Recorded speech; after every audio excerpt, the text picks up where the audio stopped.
Muchas gracias por la presentación. Quiero agradecer fraternalmente al doctor Jorge Márquez, al doctor Campuzano por la cordial invitación y las deferencias que ha tenido para conmigo, al doctor director Luis Miguel Martínez, muchas gracias. Por supuesto, al doctor Domingo por las consideraciones que me van a permitir justamente pensar desde otra lógica lo que nos ofrece este texto. Y es verdaderamente un honor ser partícipe de esta sesión en la que espero mis considerandos sean pertinentes para la obra y en buena medida la trayectoria diagnóstica que nos ofrece el doctor Samuel Schmidt. Tengo la impresión de que estamos ante un diagnóstico muy acabado, muy interesante, muy original, porque nos ofrece los distintos bosques de la podredumbre de los sistemas, es decir, la crisis exponencial de lo que atestiguamos hoy y hemos atestiguado en las últimas décadas sobre la violencia.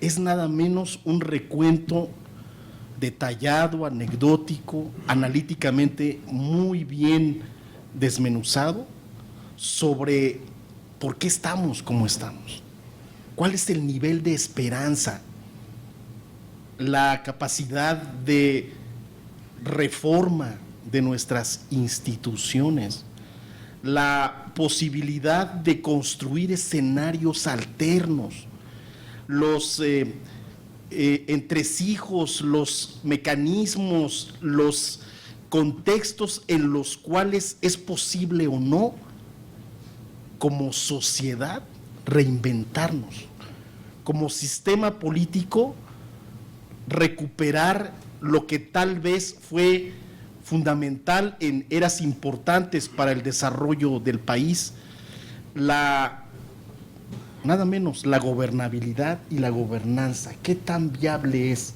para México? Yo creo que ese es el contexto, ese es el trasfondo de una obra como la que nos ofrece el doctor Samuel. Sin embargo, yo creo que es necesario mirar también de frente dónde están los nichos de oportunidad. Es decir, el diagnóstico, que puede incluso ser complementado con otra serie de diagnósticos a los que hemos tenido acceso por los diversos ámbitos en los que nos desarrollamos, es muy importante, porque son como brújulas que nos permiten mirar, comprender, tal vez reaccionar de manera adecuada o idealmente tomar las mejores decisiones. Tengo la impresión de que es un momento delicado para el país porque venimos de una serie de toma de decisiones, en particular presidenciales, gubernamentales, sistémicas, que ya vimos que son profundamente disfuncionales. Tenemos los resultados, tenemos, independientemente del discurso presidencial, la herencia maldita de N procesos.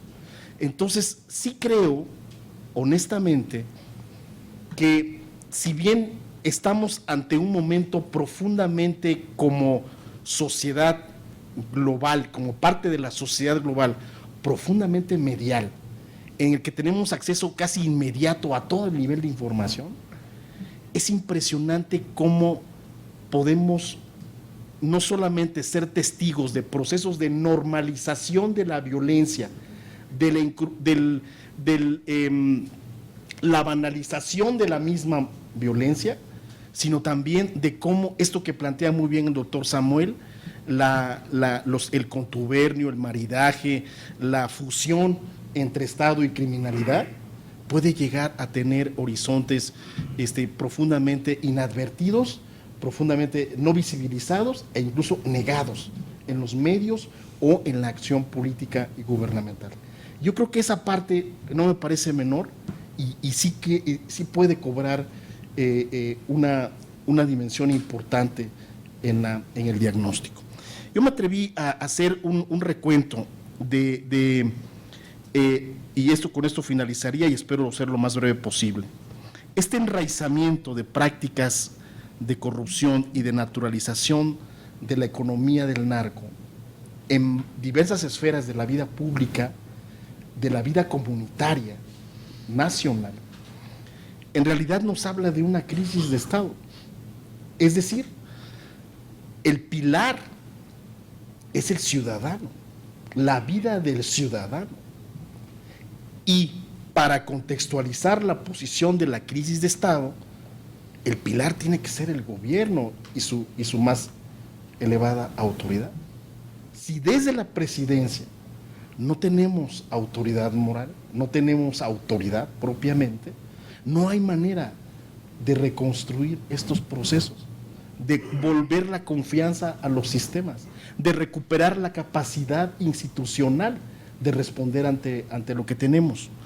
Y en ese sentido, creo pues que estamos y no debemos de obviar el hecho, y lo escribimos en ese texto que fue señalado en la referencia sobre mi semblanza, para entender la 4T, hay un capítulo sobre la seguridad en el país, donde escribimos la importancia de visualizar que estamos en realidad en un estado de guerra.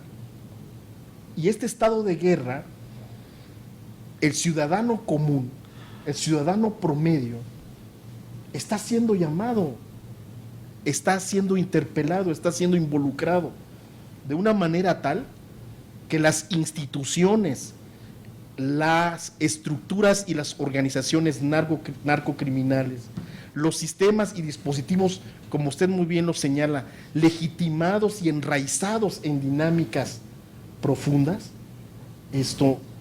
han prácticamente generado la sensación, el contexto, la noción de que no hay esperanza. La gente no tiene escenarios alternos, la gente no tiene posibilidades de pensar que que otro escenario es posible.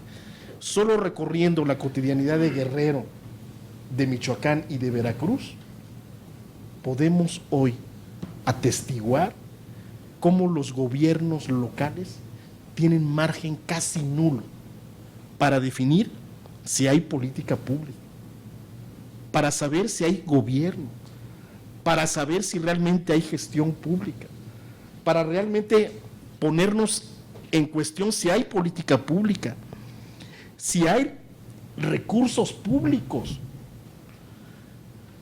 si hay política de seguridad pública. Es decir, es un desgajamiento, es una anulación del Estado, ¿sí? En los hechos. Es, pues, un llamado a la necesidad de reinventar todo. ¿Qué le decimos a la comunidad, a la familia que hoy toma decisiones o ayer tomaron decisiones porque no les quedan opciones de involucrarse con el narco? ¿Cuáles son las opciones? ¿Cuáles son realmente las opciones que le decimos a las organizaciones de la sociedad civil que apuestan por y que tienen vocación por trabajar con la gente? Que no hay recursos, que no hay formas de apoyarle, que no hay institucionalidad, que no hay sistema. Yo sí creo que esto debe ser recuperado en este diagnóstico. Me alienta, por lo menos en el discurso, me alienta mucho que una parte de la agenda de la relación con Estados Unidos apunte a algo que se ha venido soslayando de manera drástica en la ecuación con nuestro país vecino, el tema del desarme. Parece menor, pero es un tema clave para el país. El desarme, la no profusión de armas ilegales y cada vez más sofisticadas al mercado mexicano de la violencia es un tema delicadísimamente claro. Me parece muy importante que entremos los centros de investigación, que entremos las instituciones en nuestro expertise, que formemos cuadros en esta lógica, ¿sí? Y que a su vez los procesos que se han las buenas prácticas que desde la ONU en el mundo se han impulsado para una cultura de paz sean en México revitalizados. Y yo quisiera subrayar que en realidad los nichos posibles donde podemos encontrar de manera complementaria a la actuación presidencial del gobierno que está en ciernes, que está en proceso de maduración, que va consolidando más o menos con distintos niveles de maduración la gestión pública y su política de seguridad, particularmente en lo que se refiere a la formación de la Guardia Nacional. Sí creo que el gran tema es la gestión pública local, el desarrollo local, las comunidades y las familias que no están involucradas, justo en lo que usted está señalando en el texto. Ahí hay mucho trabajo que hacer. Eso que llamamos como liderazgo social, liderazgo político. A lo mejor quitemos la pomposidad del lenguaje, pero identifiquemos a la gente que está entregada por la educación de sus hijos, que sí está apostando en las localidades, en las comunidades, porque la producción ganadera, la producción textil, la producción agrícola, la producción artesanal, tenga sus causas en mercados formales e informales, ¿sí? Donde puedan oxigenar su vitalidad, su capacidad de sobrevivencia. Esto que en parte me parece fundamental, apostar por los jóvenes, pero hay que saber apostar como los jóvenes. Significa no dar a las generaciones de jóvenes mexicanos por perdidas. Si el narco, si la economía del narco, si la economía corrupta que usted nos ofrece parece ser un destino manifiesto e irreversible, yo diría que hay que trabajar con jóvenes que pueden ofrecer no solamente una capacidad de desarrollo local, de articulación de procesos de organización comunitaria interesante, sino que a su vez son jóvenes que pueden darle al mundo lo que hemos estado viendo al paralelo en los medios, un ejemplo de mexicanos que pueden obtener medallas, reconocimientos y triunfos en donde menos esperamos. Hay mucha vitalidad. Y sí creo que los jóvenes, mientras podamos recuperarlos, mientras podamos llegar a ellos, mientras sepamos llegar a ellos y a núcleos familiares, hay mucho trabajo ahí. Yo me he formado en efecto en ciencia política, pero los últimos 15 años he estado en un proceso que se me ha concedido de coordinar la investigación en trabajo social. Son los profesionales más cercanos a la comunidad, tanto o cuanto lo han sido los mejores párrocos, ¿sí? O aquellos que han tenido vocación por construir liderazgos al interior de las comunidades. Ahí hay una esfera de profesionales para el país que pueden perfectamente acompasarse con generaciones de jóvenes y de familias que tienen esperanza y que van a seguir apostando en México o que no van a poder encontrar en ningún otro país otras opciones. Ahí debemos trabajar. Yo sí creo que es necesario recuperar la agenda desde la sociedad. Y si tenemos un gobierno que tiene vocación por un cambio, que tiene un mandato de cambio, donde ya hemos explorado N posibilidades estratégicas, la militarización, la capacidad o no de negociación con el narcotráfico, la Pax Narca, como se dice, ¿no? N posibilidades del país ya las ha vivido.